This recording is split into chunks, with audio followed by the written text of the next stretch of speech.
Hello friends, welcome to my YouTube channel. आज हम इस वीडियो में एसएससी जेई पेपर 1 के एग्ज़ाम पैटर्न व सिलेबस के बारे में जानेंगे। पार्टिसिपेंट्स को एसएससी जेई बनने के लिए सिलेक्शन प्रोसीड्यूर के दो स्टेजेस से गुजरना पड़ता है। पहला पेपर 1 जो कंप्यूटर बेस्ड टेस्ट होता है, और दूसरा पेपर 2 जो पेन एंड पेपर मोड होता है, जिसमें आपके राइटिंग स्किल की टेस्ट ली जाती है।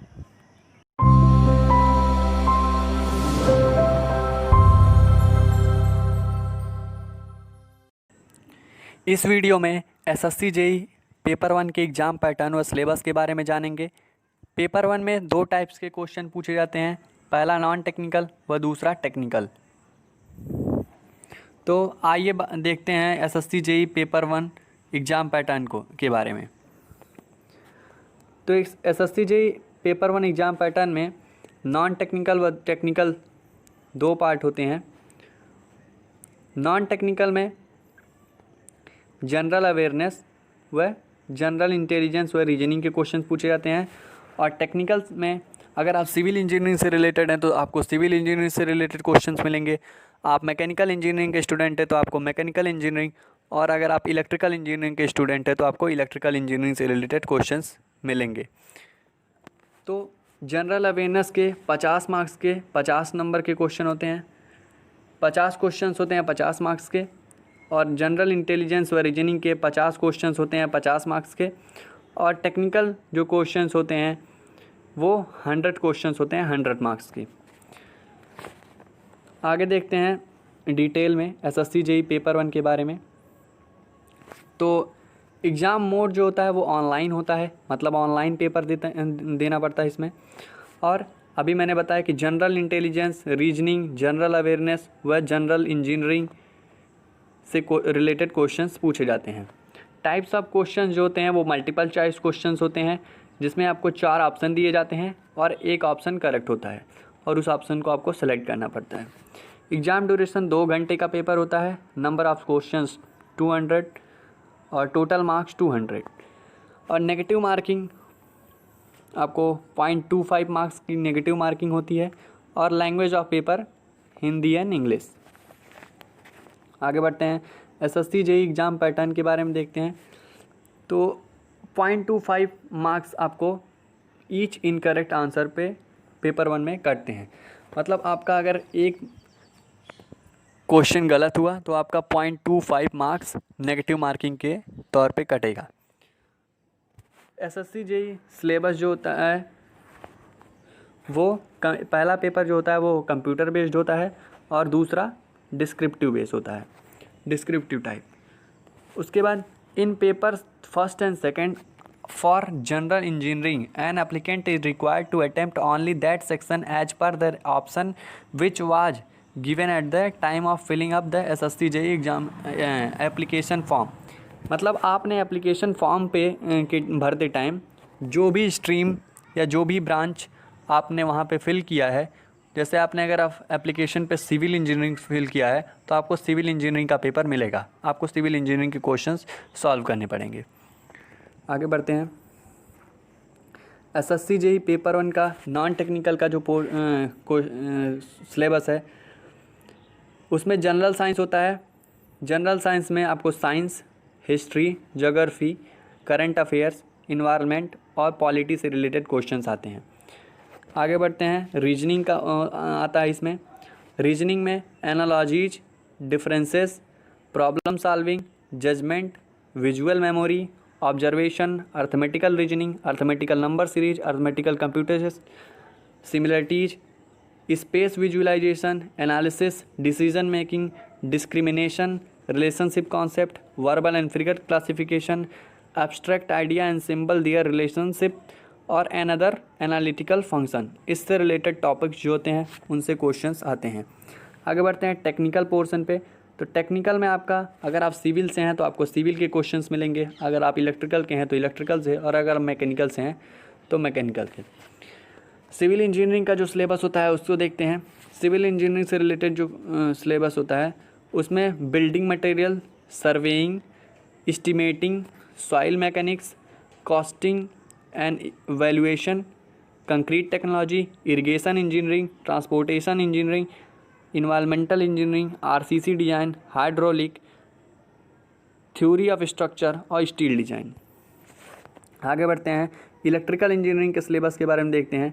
तो इलेक्ट्रिकल इंजीनियरिंग के सिलेबस में बेसिक कॉन्सेप्ट्स जो होते हैं उनसे क्वेश्चंस आते हैं, सर्किट लॉ से क्वेश्चंस आते हैं, AC fundamental, magnetic circuit, electrical machine, measurement and measuring instrument, synchronous machine, ये इंपॉर्टेंट है, और fractional kilowatt motor and single phase induction motor, ये भी single phase induction motor important है। Generation, basic electronics, estimation and costing, transmission and distribution, utilisation and electrical energy. अब बात करते हैं मैकेनिकल इंजीनियरिंग के सिलेबस के बारे में, जिसमें आपको थ्योरी ऑफ मशीन, जिसे टॉम बोलते हैं, machine design, first law of thermodynamic and second law of thermodynamic, IC engine performance, air standard cycle for IC engine, जिसमें आपको ऑटो साइकिल, डीजल साइकिल और ड्यूल साइकिल के बारे में पढ़ना है। फिर आगे बात करते हैं बॉयलर्स के बारे में। बॉयलर आपको पढ़ना है, जिसमें Lancashire boiler, Cochran boiler, Cornish boiler, locomotive boiler, Babcock Wilcox boiler, Stirling boiler, Lamont boiler, Velox boiler और बेंसन बॉयलर, इन सब के बारे में डिटेल में पढ़ना है। फिर आगे बात करते हैं IC engine, cooling and lubrication. IC engine में कूलिंग एंड लुब्रिकेशन कैसे होता है, ये बात पढ़ेंगे। स्पेसिफिकेशन या क्लासिफिकेशन और रैंकाइन साइकिल ऑफ स्टीम पढ़ेंगे, ये इंपॉर्टेंट है, रैंकाइन साइकिल ऑफ स्टीम। फिर आगे बढ़ते हैं इंजीनियरिंग मैकेनिक्स। इंजीनियरिंग मैकेनिक्स में आपको पढ़ना है law of parallelogram of forces, law of triangle of forces, law of polygon of forces, Varignon theorem, bell crank lever, friction, machine, ये सब चैप्टर आपको अच्छे से तैयार करना है। फिर स्ट्रेंथ ऑफ मटेरियल, सॉम पढ़ना है आपको। सॉम में आपको काफ़ी कुछ पढ़ना है, स्ट्रेस एंड स्ट्रेन और स्ट्रेस स्ट्रेन के बीच जो डायग्राम बनता है उसको पढ़ना है, वो इम्पॉर्टेंट है।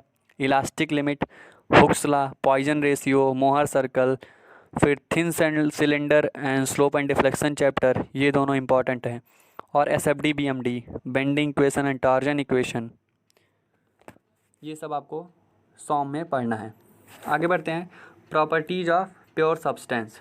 प्रॉपर्टीज़ ऑफ प्योर सब्सटेंस पढ़ना है।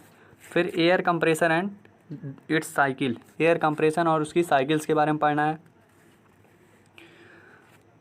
आगे बढ़ते हैं फिटिंग एंड एसेसरीज के बारे में पढ़ना है। प्रिंसिपल ऑफ रेफ्रिजरेशन प्लांट पढ़ना है। नोजल एंड स्टीम टरबाइन, ये भी हमारा इंपॉर्टेंट है, नोजल एंड स्टीम टरबाइन, इसको टिक कर लीजिए, nozzle and steam turbine important है। फ्लूइड स्टैटिक्स पढ़ना है। मेजरमेंट ऑफ फ्लो रेट पढ़ना है, इसमें आपको फ्लो रेट का मेजरमेंट कैसे करते हैं, किसी लिक्विड के फ्लो का मेजर कैसे करते हैं फ्लो रेट को, तो उसके लिए आपका वेंचुरी मीटर, पिटाट ट्यूब, ये सब इंस्ट्रूमेंट आते हैं, उनके बारे में डिटेल में पढ़ना है। आगे बढ़ते हैं रेफ्रिजरेशन साइकिल के बारे में पढ़ना है आपको। Properties and classification of fluid. अब प्रॉपर्टीज़ क्या होती हैं, प्रॉपर्टीज़ में आपका आता है डेंसिटी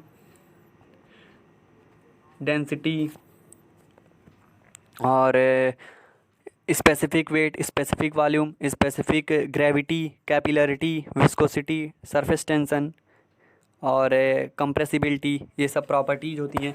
और क्लासिफिकेशन ऑफ फ्लूइड पढ़ना है आपको। फिर आगे बात करते हैं measurement of fluid pressure. Fluid pressure के बारे में मेजरमेंट कैसे करते हैं, तो जैसे आपको मैनोमीटर पता है कि मैनोमीटर से इसका मेजरमेंट करते हैं, मैनोमीटर से। फिर एक होता है मैकेनिकल गेज से, मैकेनिकल गेज से आप मेजरमेंट करते हैं, मैकेनिकल गेज से, तो मैकेनिकल गेज का यूज कर सकते हैं और मैनोमीटर का यूज कर सकते हैं। मैकेनिकल गेज में बॉटम प्रेशर गेज और डायफ्राम प्रेशर गेज और डेड वेट प्रेशर गेज का यूज किया जाता है। फिर आगे बढ़ते हैं फ्लूइड काइनेमेटिक्स का पढ़ना है हमको, और डायनेमिक और आइडियल फ्लूइड, हाइड्रोलिक टरबाइन। ये हाइड्रोलिक टरबाइन इंपॉर्टेंट है, जिसमें आपको इम्पल्स टरबाइन और रिएक्शन टरबाइन और इनके टाइप्स होते हैं, जैसे Pelton wheel, Francis turbine, Kaplan turbine, propeller turbine, इन चारों के बारे में डीपली पढ़ना है। फिर आगे बढ़ते हैं। अब बात करते हैं स्टील की, basic principle and classification of steel. तो आपको स्टील के बारे में डिटेल में पढ़ना है। स्टील ये इम्पॉर्टेंट है, आपका परीक्षा में ज़रूर आते हैं इससे क्वेश्चन। और सेंट्रीफ्यूगल पंप, सेंट्रीफ्यूगल लास्ट है सेंट्रीफ्यूगल पंप। आपको सेंट्रीफ्यूगल पंप्स के बारे में डिटेल में पढ़ना है। अगर आपको ये वीडियो अच्छा लगा तो वीडियो को लाइक कीजिए, शेयर कीजिए और मेरे channel how to learn technical को सब्सक्राइब कीजिए और बेल आइकन को भी प्रेस कीजिए।